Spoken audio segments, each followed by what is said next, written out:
এদিকে অগ্রহায়ণ মাস পড়ে গেছে, তার মানে সকলের বাড়িতেই কম বেশি কিন্তু নবান্ন হয়ে গেছে, তেমনি আমার বাড়িতে আজ ছিল নবান্ন। তো গুড মর্নিং, হ্যালো এভরিওয়ান, আমি সুপ্রভাত। তো চলো আজকে একটা ছোট্ট ব্লগ তোমাদের সাথে শেয়ার করতে চলে এসেছি। আর এই দেখো আমি এখন পেপার নিতে চলে এসেছি রোজের মতো। তার আগে তো দেখলে আমার ফুল বাগানের কাজ হচ্ছে, আর এদিকে কিছু ফুল তুলে নিয়েছি ঠাকুরের পায়ে নিবেদন করব বলে। যেহেতু বাইরের কাজ কমপ্লিট হয়ে গেছে, তো আমি একটু গরম জল খাই রোজ সকালবেলা, তো সেটাই এখন খেতে চলে এসেছি আর ক্যামেরাটাও এখন অন করেছি। আর এই দেখো আমি এখন খেতে ব্যস্ত, আর ভাবলাম আমার মুখটাও তোমাদের সাথে একটু ক্যামেরার মাধ্যমে শেয়ার করে ফেলি। আর তারপর এদিকে মা বসে পড়েছে সকাল সকাল ফল বানাতে। তবে আজকের পর্বটি, আজকে সারাদিনের কিছুটা অংশ তোমাদের সাথে ক্যামেরাবন্দি করে শেয়ার করলাম। তো আশা রাখছি আজকের পর্বটি তোমাদের খুব ভালো লাগবে, প্রথম থেকে শেষ অবধি দেখো।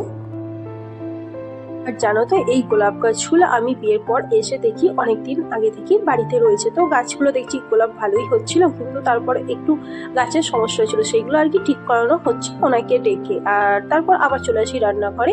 তো এখন একটু দুধটা আর কি ফোটানো হচ্ছে ওই নবান্নে দেওয়া হবে বলে, কারণ বুঝতেই পারছো যে এখন দুধ যেহেতু প্যাকেটে থাকে, তো একটু ফুটিয়ে নেওয়াটাই বেস্ট, তাই না?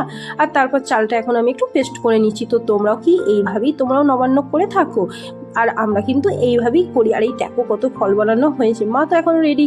তো যাই হোক, মা এখন তৈরি করছে, তো দেখো তোমরাও দেখে নাও কি কি দেওয়া হয়েছে। আর এইদিকে কিন্তু এগুলো হচ্ছে ধনিয়া পাতা, এইগুলো কিন্তু আমাদের বাড়িতে সবজি চাষ হয়েছে, তো আগের ব্লগেও তোমাদের সাথে একটু শেয়ার করেছিলাম। তো যাই হোক, এখন মোটামুটি ভালোই হয়ে গেছে। আর আমি এখন এই পাতাটা তুলতে ব্যস্ত, কারণ একটু রান্নাতে দেবো বলে। তো বুঝতেই পারছো মাঠের সবজি বা বাড়ির সবজি খেতে সকলেরই কম বেশি ভালো লাগে। আর এদিকে দেখো আমি এখন কি করছি, তো এখন আমি করছি একটু আমন্ড আর কাজু, তো একটু কেটে নিচ্ছি, সেটাও আবার কাঁচি দিয়ে।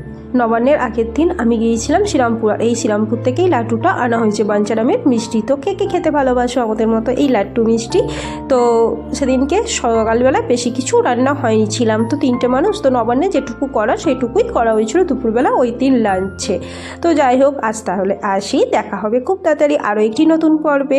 ততক্ষণ তোমরা ভালো থাকো, সুস্থ থাকো, আর যারা এখনও আমার বন্ধু হওনি তাড়াতাড়ি বন্ধু হয়ে যাও। তো চলো আজ তাহলে টাটা।